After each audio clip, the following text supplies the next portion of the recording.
Hello and welcome to this evening's edition of E-Prime. I am Daedran. The multimedia launch for emerging multipurpose entertainment company Empire Entertainment was held last night at the Pegasus Hotel, where the management team outlined their focus to reinvent the Jamaican party scene. Board Chairman Craig Butler shared details on the Empire Entertainment brand. Empire Entertainment really is about professional footballers giving back to their country, sharing their experiences that they have had in Europe, and delivering to the country things that they haven't seen before. For example, the taste of Spain and Italy and Germany and all of those countries that they've gone to and lived in. We started off with two parties, Dripsin and Tropics, and now we're going into charity events where we're going to be giving back to Jamaica. CEO Kyle Butler shared why he opted to venture into the world of entertainment. I think that people are being mistaken that footballers can't venture into other areas in life, and this is an example of that.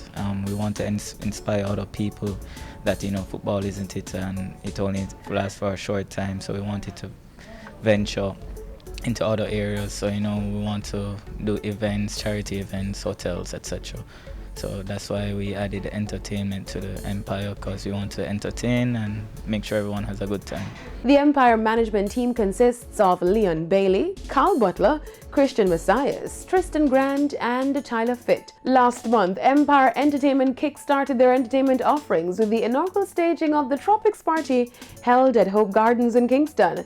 Now, the next Empire Entertainment event will be hosted by Empire Entertainment member and pro footballer Leon Bailey. Now to news overseas, where R. Kelly The Aftermath is in the works. Following the success of the eye-opening docu-series Surviving R. Kelly, Lifetime Network has announced a follow-up project dubbed R. Kelly The Aftermath. Meanwhile, Lifetime will also debut a documentary project focusing on accused child predator Jeffrey Epstein. This announcement follows calls on social media for sexual cases involving Caucasian offenders to be equally highlighted. Surviving Jeffrey Epstein, which is currently in development, will focus on the women and girls who allege the financier sexually assaulted and abused them. The documentary will also look at how Epstein, a billionaire in New York and a financier and a registered sex offender, was able to hide his alleged criminality in plain sight with the help of his connected friends. Epstein was charged last week with sex trafficking of minors. He pleaded not guilty and faces as much as 45 years in prison if convicted. Today, law enforcement officials outlined that Epstein was found in his Manhattan cell with marks on his neck.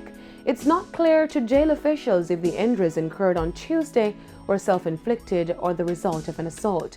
While Epstein told authorities that he was beaten up and called a child predator, the sources say he has been placed on suicide watch.